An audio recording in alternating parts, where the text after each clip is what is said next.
So, another magical world that's clearly at war. Hey, hey! Don't be firing your fireball, whatever mess at me. I am not involved in your whatever fight this is, okay? Sorry.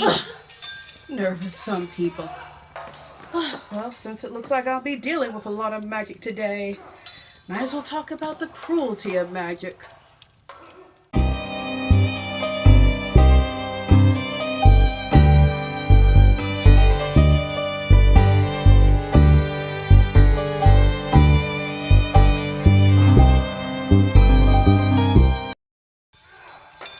Hello, my lovelies. I'm Madame Crystal Butterfly, and I've ended up in another magical war zone. I don't know why. One is still broken, still trying to find this asbestos person to fix it. But low power, so why not just take a little respite while I'm in this clearly dangerous place and tell you about The Cruelty of Magic by Shawn Amick. At the time of the filming of this video, Shawn has published 3 books. He's been writing since he was a kid, however, he did not officially become a published author until 2021. Shawn's desire to join the world of authordom stemmed from the joy of escapism. Since he was a kid, he loved letting his mind wander into fantasy lands, and he wants to provide others with that same joy. His inspiration to create The Cruelty of Magic came from his favorite escapist story, Lord of the Rings, thanks to how much he idolizes the world Tolkien created. His biggest hurdle when he decided to publish his stories came from dear old imposter syndrome, which is a menace that does harass a lot of creative people and tends to be very intimidating when it comes to publishing a person's work. Thankfully, Shawn not only pushed through imposter syndrome, but he published The Cruelty of Magic and plans to write more stories in his Cruel Origins series. This author adores how much books have a way with giving messages in a way that can be replicated elsewhere, making us more aware of the dark complexities within our hearts, the pits of our desires, and to release ourselves from the burden of shame when accepting who we truly are.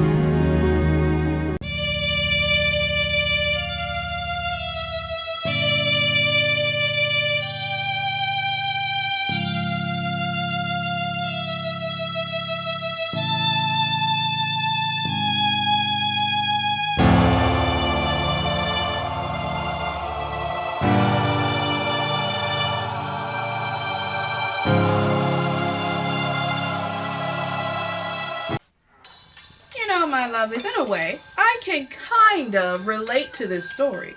At the time of my original wand, tearing up and sending me into this constant dimension hopping, and every new wand I get not seeming to want to take me home either, to the point where I gotta find somebody named Hephaestus.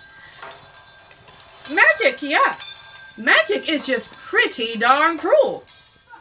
Kyrie, a young woman capable of wielding rune magic, is called from her hidden city to a temple no one knows about as Kyrie wrestles with a prophecy and wanting to save her city. A dwarven king leads his people to carve a new home for themselves, but instead finds himself approaching divinity. On the other side of the world, a dark sewer hosts a father and son who escaped a tyrannical attack. They now hide and attempt to summon a golem for protection, but learn something about magic that might change the world.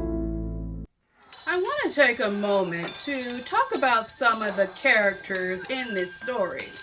And as always, ladies first, So let's start with Kyrie. Kyrie is an extremely talented spellcaster who is just amazing with rune magic. She's so good at it that even the old masters do not understand how she casts her more complicated rune spells, and they did watch her do it and they're just bamboozled. When Kyrie was little, she was one of 6 children taken from their parents and brought to the city of Runefall. Now, if you want to know why the children were taken to Runefall, you're going to have to grab a copy of this book. All my reviews are spoiler free, so pick up the book if you want to learn any hardcore mysteries. So Kyrie has a bit of a problem. Long story short, her name appeared on a rune, so she has to leave the city and go to the Stained Temple because of a prophecy from the gods. Only problem is, one of the kids that was taken years ago was the child of a warlord, and said warlord didn't really appreciate his child being taken, and he's been waiting a long time to reap some revenge against Runefall. Only thing stopping him really is that the city is invisible to anyone outside of the city. But if Kyrie leaves the city, the warlord might see her and figure out where the city is. So if they want Runefall to remain safe, then Kyrie should just not leave the city. But if she doesn't go to the Stained Temple, then their gods are going to be pissed at them, and naturally, they don't want a god mad at them. What does Kyrie decide to do? You'll just have to read to find out.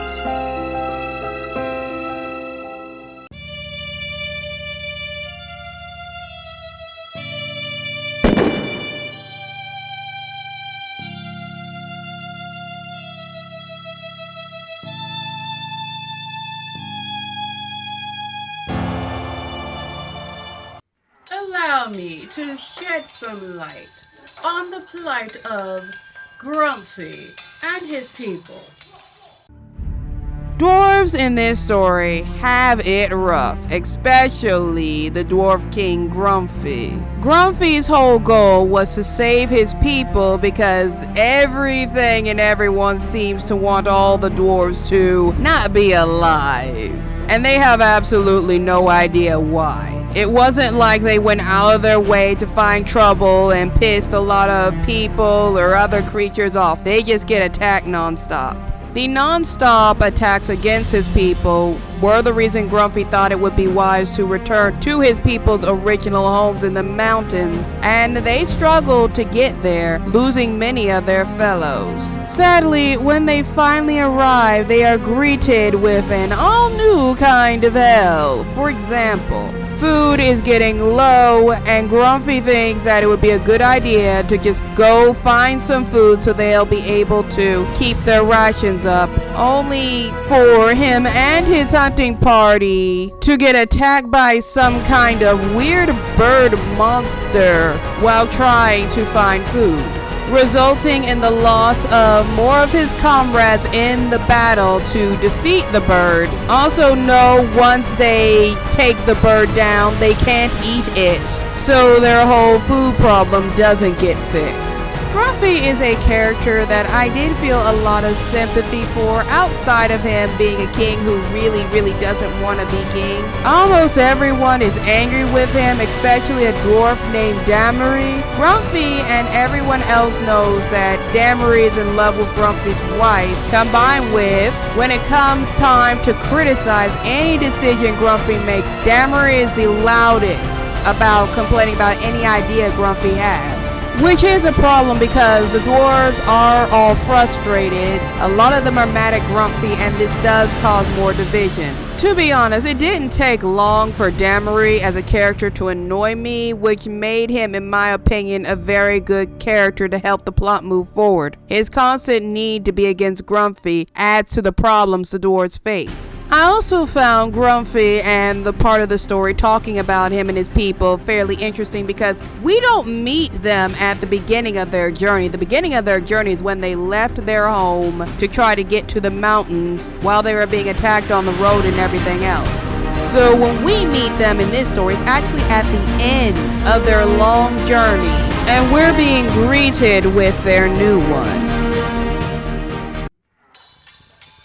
Before we get to the butterfly score, I want to have a little discussion about a father and son who are forced to live in the sewer.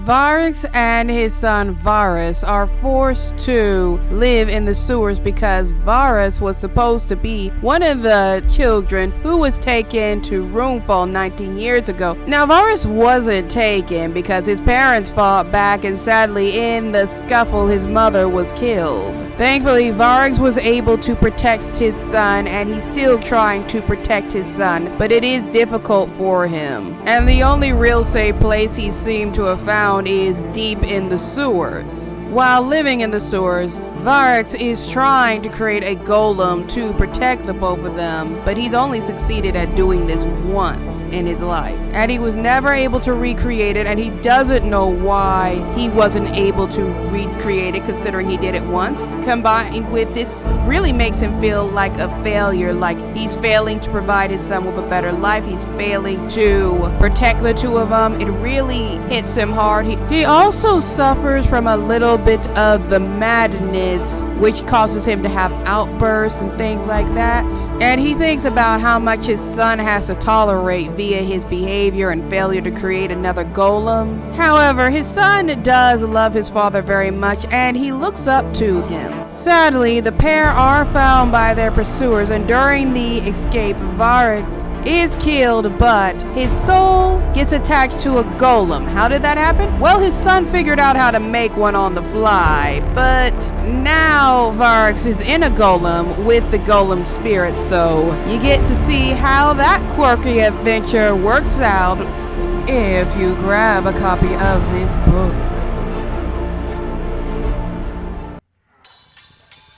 Alright, my lovelies, let's rate this story. So, when it comes to The Cruelty of Magic by Shawn Amick, I am giving it the rating of 5 butterflies out of 5. It was a real page turner. This story had a very, very strong Tolkien feel.